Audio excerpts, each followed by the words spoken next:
bidang data dan Sinatra, perwakilan dari kelompok 5. Di sini saya mewawancarai dua narasumber terkait vintage untuk mata kuliah manajemen resiko 2. Sebelumnya boleh perkenalkan nama, umur, dan dari prodi mana? Kakaknya dulu. Perkenalkan, saya Fatmila Latifah dari prodi akuntansi perpajakan jurusan bisnis. Umur saya 20 tahun. Perkenalkan, nama saya Rizky Albarus dari jurusan bisnis prodi perbankan dan keuangan. Umur saya 19 tahun. Oke, saya jelasin dulu ya Kak. Nanti di sini ada 3 poin pertanyaan. Yang pertama itu ada siapa cepat. Nanti saya akan lemparin pertanyaan. Nanti untuk kakaknya yang tahu duluan bisa angkat tangan dulu. Oke? Yang pertama, sebutkan 5 vintage yang kakak ketahui. Saya. Jadi yang pertama itu seperti Oppo, Dana, GoPay, terus asuransi 88, terus juga ada MNC Sekuritas. Oke, yang dibilang kakaknya tadi benar, tapi itu lebih ke jenisnya atau jenis apa contoh dari jenis salah satu vintage. Kalau yang tadi kakak sebut itu termasuk ke vintage payment, tapi vintage itu nggak cuma payment doang, ada financial personal, terus juga ada wealth management dan lain-lain, masih banyak lagi. Oke, selanjutnya vintage singkatan dari Vintage itu financial technology. Oke, benar banget. Mungkin bisa dijelasin sedikit financial technology seperti apa Kak? Mungkin itu semacam teknologinya atau mungkin aplikasinya atau apa ya, mesin-mesin atau operasi dari tentang finansial lah, berhubungan dengan finansial ekonomi. Benar ya, jadi kayak semacam aplikasi yang digunakan untuk melaksanakan kegiatan vintage itu sendiri. Oke, lanjut ke pertanyaan terakhir ya. Jadi gagal bayar pada pinjaman online di Indonesia itu menjadi salah satu model vintage didominasi oleh laki-laki atau perempuan? Saya. Boleh. Kalau menurut saya itu perempuan itu lebih berhati-hati dalam mengambil resiko. Nah, dibanding laki-laki, kalau faktornya itu biasanya faktor ekonomi, terus tingkat literasi keuangannya mereka. Nah, kalau laki-laki ini lebih cenderung kayak kurang bisa mengelola keuangannya. Jadi kemungkinan kebanyakan laki-laki yang gagal bayar. Oke, jadi saya sendiri setuju ya sama Kak Kamila ya. Jadi yang mendominasi gagal bayar pada pinjaman online tuh biasanya laki-laki. Kenapa? Karena mereka tuh hobi banget tuh main yang namanya game online, judi online, atau juga karena mereka tuh kan, kalau laki-laki tuh kan biasanya menjadi kepala keluarga ya. Mereka punya tanggung jawab yang besar untuk menafkahi mulai dari keluarganya, mulai dari kebutuhan rumahnya, sehingga tingkat gagal bayar yang mendominasi tuh laki-laki gitu, karena tanggung jawabnya yang besar juga.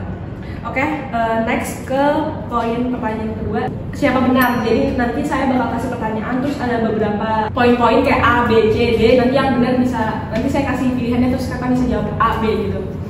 Oke, ini cuma 3 pertanyaan aja. Pertanyaan pertama, sejumlah regulasi untuk mengatur dan mengawasi sistem finansial teknologi di Indonesia adalah yang A, OJK, yang B, BI, yang C, perusahaan vintage, dan D, semua benar.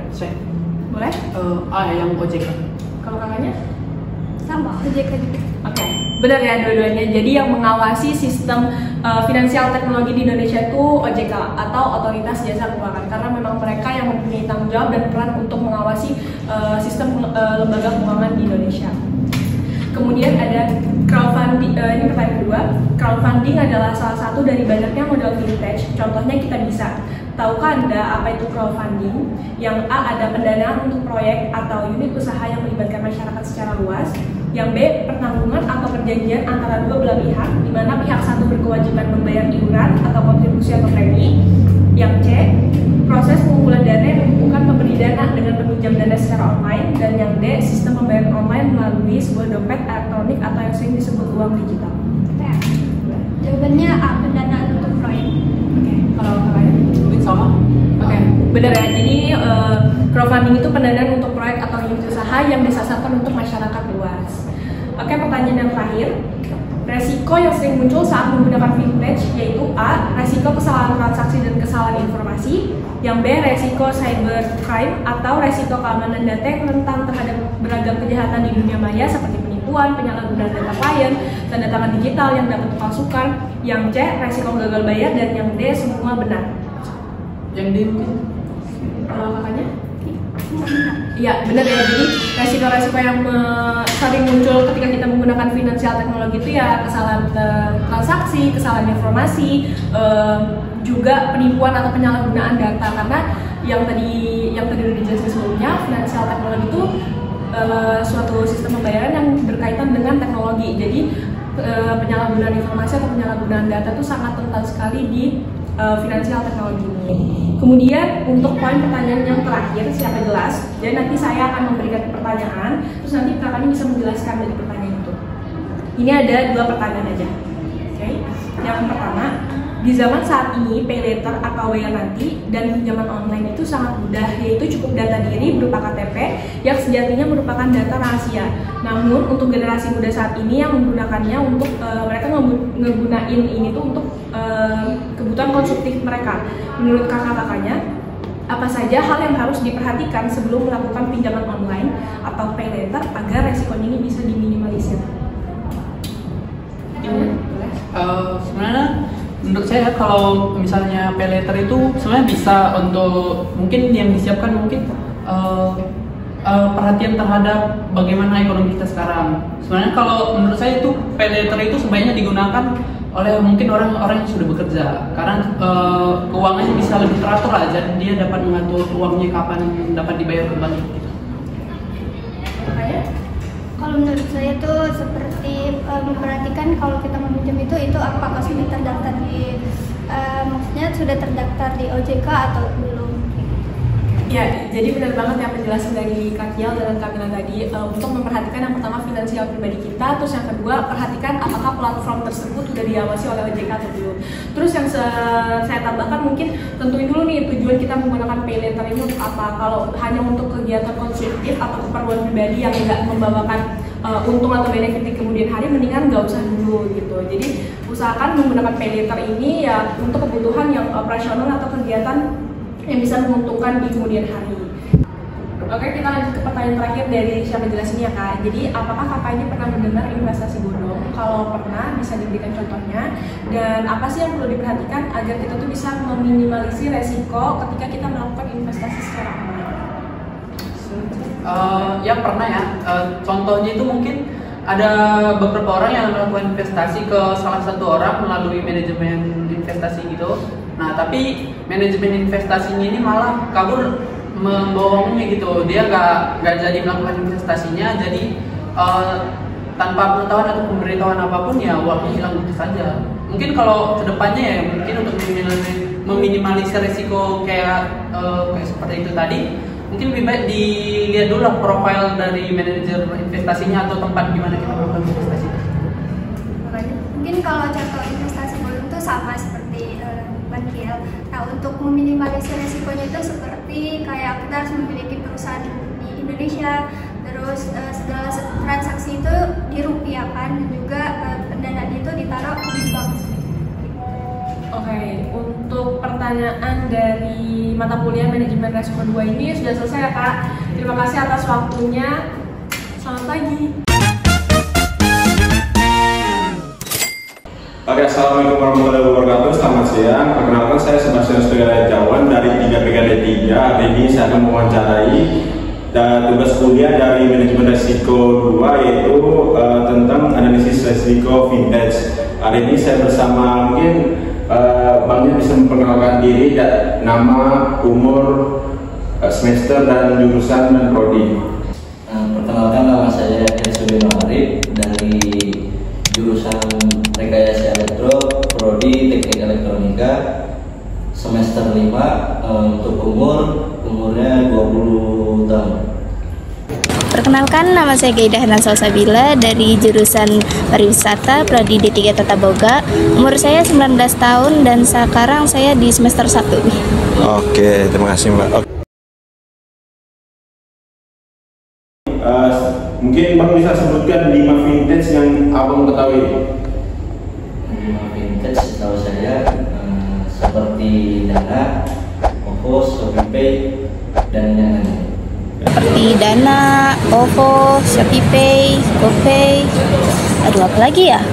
Aduh, saya lupa ya Bang. Oh, mungkin saya tambahin lagi ya, buat terakhirnya mungkin ada ShopeePay sama Akulaku. Oke, mungkin kita lanjut ke soal nomor 2 nih Mbak. Mungkin Mbak bisa sebutkan nih kepanjangan dari vintage itu apa sih Mbak? Financial Technology. Oke, jadi jawaban dari Mbaknya sudah betul. Jadi kepanjangan dari vintage itu ialah financial technology. Vintage kepanjangannya adalah financial technology. Ya, jadi benar apa yang dikatakan Bang Beno itu, fintech itu ialah kepanjangan dari financial technology. Oke, kita lanjut ke soal nomor 3 ya. Gagal bayar pada pinjaman online di Indonesia yang menjadi salah satu model fintech didominasi laki-laki atau perempuan. Jadi menurut Bang ini gagal bayar pinjaman online di Indonesia ini menurut Bang ini yang didominasi kaum lelaki atau kaum perempuan? Menurut saya laki-laki. Mungkin bisa disertakan dengan penjelasannya Bang? Karena seperti yang kita tahu, mungkin kerabat atau teman ataupun saudara juga sering sekali kita lihat dia sering memakai pinjaman online. Ini didominasi oleh lelaki atau perempuan nih Mbak? Laki-laki. Mungkin bisa sebutkan alasannya Mbak, kenapa? Kalau menurut saya itu kayak laki-laki tuh sering gagal move on. Misalnya aja kayak laki-laki kena judi online, dia masuk ke judi online, dia susah lepasnya dari sana. Makanya dia jadinya gagal bayar di sana. Iya, jadi jawaban dari Mbaknya kalau menurut riset udah betul, karena riset dari di Indonesia sendiri dominasi gagal bayar pinjaman online tuh didominasi oleh lelaki, karena ya seperti yang Mbaknya bilang tadi, dan kebutuhan-kebutuhan mungkin lelaki masih memikirkan tentang kebutuhan mungkin keluarga dan lain-lainnya. Oke, mungkin lanjut ke bagian kedua nih Mbak. Siapa benar? Ada 3 pertanyaan tentang pilihan ganda nih Mbak. Kita lanjut ke pertanyaan pertama. Sejumlah regulasi untuk mengatur dan mengawasi sistem finansial teknologi di Indonesia adalah A. OJK, B. BI, C. Perusahaan fintech, dan D. Semua benar. Yang A, OJK. Oke, jadi benar apa yang dikatakan Bang Beno. Jadi regulasi untuk mengatur mengawasi sistem finansial di teknologi Indonesia adalah OJK, yaitu Otoritas Jasa Keuangan. Ya, jadi jawaban dari Mbaknya udah benar ya, OJK. Jadi OJK itu adalah regulasi untuk mengatur dan mengawasi sistem finansial teknologi di Indonesia. Oke, pertanyaan kedua nih Mbak. Crowdfunding adalah salah satu dari banyaknya model fintech. Contohnya Kita Bisa. Tahukah Anda apa itu crowdfunding? A. Pendanaan untuk proyek atau unit usaha untuk melibatkan masyarakat secara luas. B. Pertanggungan atau perjanjian antara dua belah pihak, di mana pihak satu berkewajiban membayar iuran atau kontribusi atau premi. C. Proses pengumpulan dana yang menghubungkan pemberian dana dengan peminjaman dana secara online. D. Sistem pembayaran online melalui sebuah dompet elektronik atau yang sering disebut uang digital. Kurang tepat. Yang A. Ya, jadi jawaban Mbaknya udah betul, yaitu A, yaitu pendanaan untuk proyek atau unit usaha yang melibatkan masyarakat secara luas. Oke, kita lanjut nih Mbak ke soal terakhir nih Mbak, di siapa benar. Resiko yang sering muncul saat menggunakan fintech yaitu A. Resiko kesalahan transaksi dan kesalahan informasi. B. Resiko cybercrime. C. Resiko gagal bayar. Dan D. Semua benar. D. Semuanya benar. Ya, jadi jawaban dari Mbaknya benar. Jadi yang saya sebut tadi dari A ke C, yaitu resiko yang sering muncul saat kita menggunakan fintech. Siapa jelas? Jadi menurut Abang ini, di zaman saat ini pay later atau bayar nanti dari pinjaman online sangat mudah nih kita akses, yaitu cukup menggunakan data diri, yaitu KTP, yang sejatinya merupakan data yang rahasia nih Bang. Namun generasi muda saat ini banyak menggunakan untuk kebutuhan konsumtif. Maka menurut Abang nih, apa saja yang harus kita perhatikan sebelum melakukan pinjaman online pay later agar resikonya bisa diminimalisir? Menurut saya mungkin lebih hati-hati lagi untuk mengetahui jenis-jenis pinjaman online.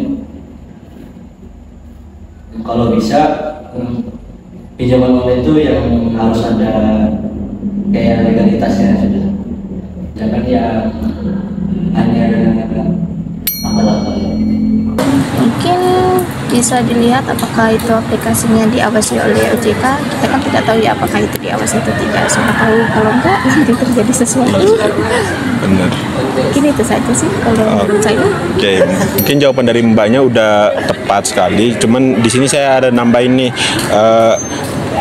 apa yang harus kita lakukan untuk meminimalisir terjadinya gagal bayar kalau kita melakukan pinjol atau lain-lainnya.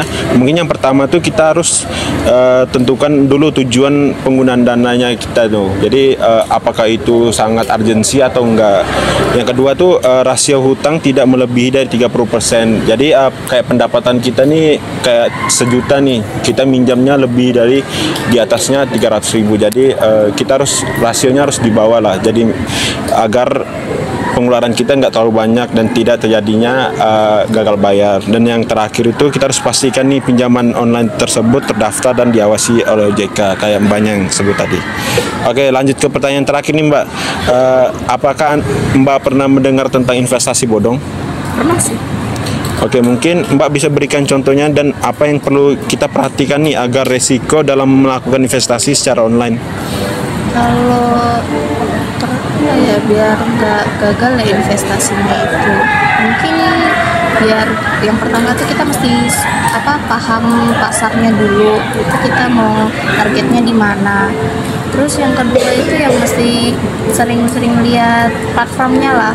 Kalau tiba-tiba anjlok itu kan rugi lah ya. Apa lagi ya, mungkin itu aja kali ya Bang.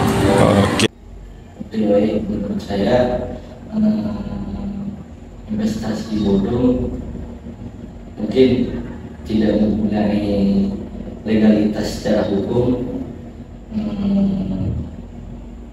sama aja seperti kayak pinjaman online, terkhususnya untuk kayak generasi kita yang sering invest. Ya, selalu invest. Itu pun belum pernah ada pengalaman dari seperti kayak belajar tentang mentornya. Apa yang diomongin Bang Beno tadi udah benar. Cuman saya tambahin cara kita berinvestasi baiknya mengidentifikasi sebagai upaya melakukan manajemen resiko agar dapat mengaji resiko. Kita harus melakukan yang pertama itu harus memiliki institusi atau perusahaan yang berada di Indonesia. Yang kedua, segala jenis transaksi harus dilakukan dalam mata uang rupiah. Dan yang terakhir, segala dana harus ditempatkan di perbankan. Jadi mungkin sampai sini saja wawancara saya pada hari ini. Terima kasih juga Bang Beno telah menyempatkan diri untuk hadir hari ini. Mungkin itu saya Mbak. Terima kasih telah memberikan waktu untuk menyempatkan diri untuk diwawancarai. Oke, jadi mungkin sampai situ saja wawancara kami pada hari ini. Terima kasih. Assalamualaikum warahmatullahi wabarakatuh. Jadi kesimpulan dari hasil wawancara kelompok kami adalah dari beberapa narasumber yang telah kami wawancarai, sebagian besar dari mereka telah mengetahui tentang apa sih fintech